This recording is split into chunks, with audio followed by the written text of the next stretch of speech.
আসসালামু আলাইকুম দর্শক, ডিজিটাল ব্রিজের পক্ষ থেকে আজকে আমরা একটা i7 10 জেন প্রসেসর দিয়ে একটা গেমিং পিসি বিল্ড করব। এখানে আমার সামনে সবগুলো প্রোডাক্ট আমি নিয়ে রাখছি, আপনাদের একটা একটা করে আমি প্রোডাক্টগুলো ইন্ট্রোডিউস করে দেব। এটা হচ্ছে i7 10700K প্রসেসর। এর সাথে দিচ্ছি আমরা স্যামসাং এর SATA SSD।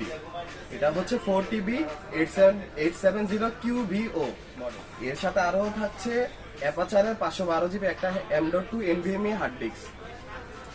আর র্যাম হচ্ছে 3200 16GB দুইটা।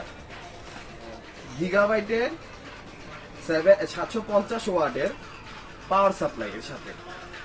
এটা হচ্ছে প্রসেসর কুলার। এটার মডেল হচ্ছে L120T। এটা হচ্ছে গ্রাফিক্স কার্ড। এটার মডেল হচ্ছে RX 6600।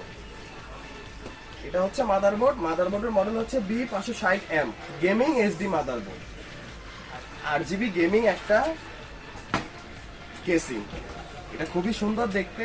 এখন আমরা বাকিল করার পর আপনাকে দেখাচ্ছি।